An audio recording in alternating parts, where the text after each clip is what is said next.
That therapy session, ooh, that was 3 days long, but I kinda needed it. Anyways, what did I miss?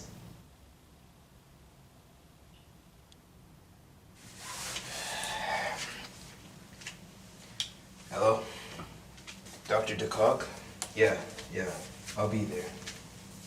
The Nintendo 64. One of my favorite Nintendo consoles to date. And to top it all off, Nintendo's first 3D console. This console was a crazy time to be a video game fan, as there was just a new competitor in the market. And it was none other than the PlayStation. The PlayStation 1 came out 2 years prior to the N64, but this didn't mean Nintendo was slacking in this competition, as Mario 64 was born. What, this? Oh, don't mind it. I just don't have the N64 copy of Mario 64. So for this video, just enjoy this. Super Mario 64 was launched alongside the Nintendo 64 on June 23rd, 1996, for Japan at least. It still did come out as a launch title in the US on September 29th, 1996. But if you want to be technical, there was a limited supply of N64s distributed 3 days prior, so the game came out in North America 3 days after. Don't know if that was worth pointing out though. Well, this was Mario's first 3D appearance, so let's check out what they've done. Before that though, we still have to look at the story. I'm gonna keep this short. Bowser didn't kidnap Peach, but he did seal her away. And the only way to get her back is by collecting Power Stars, which are inside paintings of the castle. That's all you really have to know.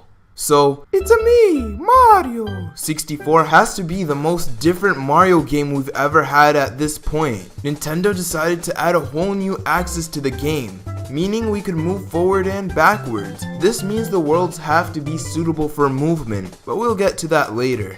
Mario still has the same movement options as the 2D games, as he could still run and jump. But guess what? Mario has even more jumps! Mr. Jumpman has been jumping for over 10 years at this point and leveled up his jumping skills. He can now not just double jump, but triple jump. Every jump gets higher, with the third jump being the highest. Long jumps make Mario get to places faster than running. Side jumps is like a triple jump, in the sense that Mario jumps high, except in one jump. Crouch jump, also known as the backflip, is also like a triple jump, but you charge it by crouching, then you jump. With jumps, you could combo it into other inputs. There's the dive, where when you're airborne and moving horizontally, if you input the attack button, you'll perform a dive. But if you aren't moving while you're airborne, you'll do a jump kick instead. And last thing for jumps, you can ground pound. This works by you jumping then inputting crouch while you're in the air. One more type of jump introduced in this game is a wall jump. It is pretty clunky as you only have a couple of frames to perform it. You do this by jumping into the wall and then pressing jump again. It is pretty hard to perform consistently, but if you practice, you will get better at it. Now, if you were listening carefully, you may have heard me say attack button.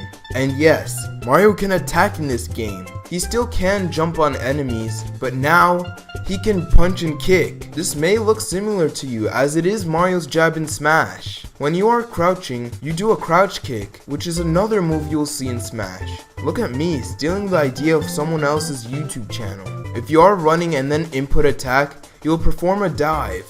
And if you run, crouch, and then attack, you'll perform a slide kick. There are some things you can grab, like some bosses that get hit by throwing them, or Bob-ombs. You'd normally have to grab the backside of them by pressing the attack button behind them, and then pressing attack again to throw them. Power-ups do exist in this game. It isn't your typical fire flowers or mushrooms though, but the power-ups that are available are in the form of caps.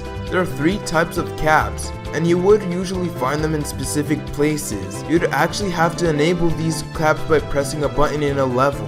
When you do that, you will unlock the caps for every level you can find them in. So the first cap you'll most likely unlock is the wing cap. This is more of the iconic power-up in the game. I mean, it's right there on the box art. When you wear the cap, you can fly for a limited time. You do this by either triple jumping, where the third jump will make you fly, or shooting yourself out of a cannon, where you'll fly right away. The second cap you'll probably get is the metal cap. This cap is kind of like the invincible Mario power-up for this game, as when enemies hit you, they die. This power-up is mainly for walking underwater. And the last cap you may get is the invisible cap. This cap lets you go through barred walls. All these caps are required for some of the stars, which is why they exist. I did give an order to what caps you may get, but you don't really have to follow that order. You can unlock any cap at any time, but that order is the most likely order it would be in. Mario 64 and Mario Sunshine are both sandbox Mario games that actually have power-ups, but I think Mario 64 did it the best. It feels so much like Mario, even if it isn't your normal power-ups. And the fact that you have to get some stars with these gives it a reason to exist. So I talked about the movement and power-ups. So now I can finally talk about the gameplay. So what did the first 3D Mario play like? Well, it is really clunky. Is that a bad thing though? There are games that have really bad controls, and games that are hard to control, but aren't bad controls. I would put Mario 64 in the second one, but to understand where I'm coming from, let me explain. This game is hard to control, making it hard to get all 120 stars. Changing directions doesn't happen right away, unless you completely stop. Trying to grab things is pretty hard, while jumping is really precise. It's very hard, but if you do play for a while, you will learn to accept how the game plays. This is 1996. I don't see why controls have to be perfect. They work, and it really doesn't hurt the game's reputation, and it most definitely doesn't stop making this game so enjoyable. If the controls are what is turning you off, then you really are missing out on a lot. So the game starts out with Princess Peach inviting Mario to the castle as she baked a cake for him. But soon, you know something's wrong. As I mentioned at the start, Mario comes out of this warp pipe in a yard in front of Peach's castle. Right off the bat, you know this isn't your typical Mario game. You're in a hub world, and this yard outside serves as some kind of tutorial. You can start getting used to how the game works by just moving around here. You know your first destination is to go to Peach's castle, which Lakitu, the cameraman in this game, will stop you and explain some stuff. And then Bowser just says no one's home. You see all these doors with stars and a number, but there's only one you can go through at this point, which is the door with the star with no number. And behind this door, there's a room with a painting of Bob-ombs. There's only one logical thing to do in this scenario. Jump in it, of course. And just like that, you know how the game will work for the rest of your playthrough. It's now your job as Mario to beat levels to get power stars, which unlocks the doors that have numbers on them. That number is how many stars you will need to get in. Every star has you doing some objective. Take the first star you do in Bob-omb's battlefield. You will literally go to the top of the mountain and fight a boss. Yeah, exactly how I thought a game would start, with a boss fight. However, it may look like this game needs you to do things in a specific order, but you really don't have to. Like if you choose the first star in Bob-omb Battlefield, you could still do the red coin star. The only thing that makes this a bummer though, is every time you obtain a star, you get sent back out of the level. I used to not see this as a problem, but now, I realize that if you want to just keep on going, you'll have to come out of the level, then go back and select the star that you want to do. This also is a problem because only some stars appear if you select the mission for it. But there's one star that always is in every level. This star, you can't select it in the select screen. This is the 100 coin star. This makes you have to collect 100 coins in the level, not including Bowser's levels, which end up getting you a star. This is the only star in the game that allows you to continue playing the level when you collect it. Now the levels within this game has to blend with the way Mario controls. It couldn't have been linear like all previous games, especially since there's a whole extra axis. That's already apparent when you start the game. When you get into Bob-omb Battlefield, it has a bunch of things happening at once. You've got a cannon, a pink Bob-omb, some bricks, Goombas. You could see a bridge. There's a field full of Goombas. There's a huge chain chomp. There's this tilting bridge. I could go on and on about it. Some levels have a lot, while others have, well, something.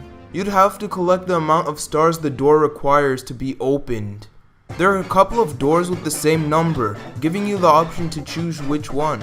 You could also just unlock both if you want. You won't be losing any stars anyways.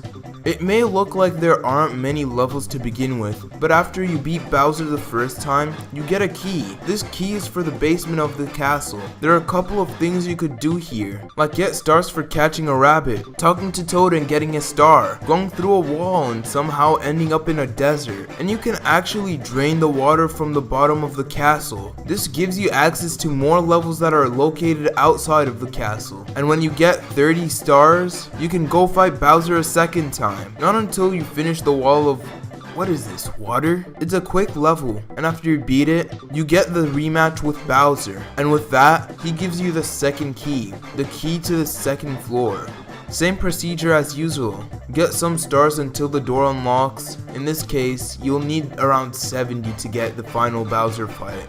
The way levels are structured though make you finish them pretty quickly. Stars wouldn't take more than 5 minutes if you really know what you're doing. That is, until you get to the final floor of this game. It's been smooth sailing before, racing with a Koopa, going inside a volcano and a pyramid, navigating through an underground cave. You had so many things going on in so many levels, and as far as difficulty went, it wasn't anything crazy, but the last couple of levels are something else. TikTok clock has you going inside a clock. Depending on where the hands are pointing, the level will either be moving at a normal speed, moving super fast, or not even moving at all. This is really cool. But why? Was there a point? It would have been fine if the level was just in a normal speed. Some stars here need you to have levels moving, while others don't. Then there's the second flying cap level. The first is located on the first floor of the castle, and is accessed by looking into the light in the middle. This is a bit tougher than the first one, but I don't think it's that bad. But the level I spent the largest amount of time on is Rainbow Ride. Now you may know this stage from Smash, but this stage is nothing like that game. The thing with this place isn't how hard it is to collect the stars, it's how hard it is to collect the 100 coin star. That star is something else, purely because it's almost impossible to get 100 coins to begin with. The best way is by getting the blue coins, which is located near the maze, and it requires you to wall jump to the top of the maze. But when I've been doing it, you know what? I'll just reenact it. Alright Mario, all you have to do is just grab the blue coins. I know this requires wall jumping, but I know you could do it. Wait, no!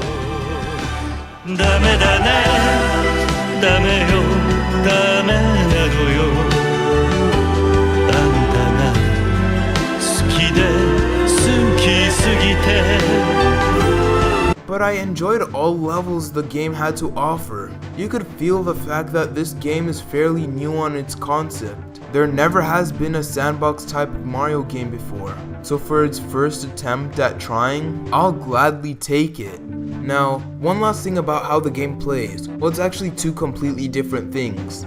First, I just wanted to talk about the bosses. This always feels like something not worth remembering, but also worth remembering at the same time. Specifically for 3D Mario games, there are quite a few when you think about it. In the first level, you literally have to fight King Bob-omb, who is a boss. In the pyramid level, you fight I-Rock. It is literally what the name suggests, a rock with an eye, except they're also hands. And I say they because there are two. There's Wiggler, that one's pretty forgettable.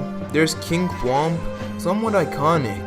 He is pretty popular that he comes back in Mario Galaxy. There is Big Boo, the Chill Bully, the Big Bully, and most importantly, Bowser.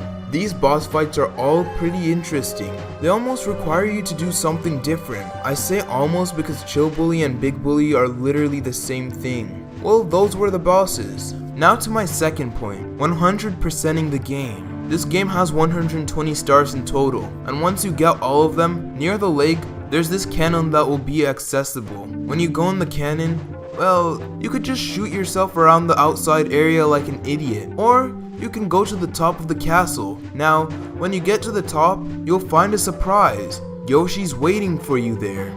Yeah, sure, you guys add in Yoshi, but all Luigi gets is a sign that says L is real 2401.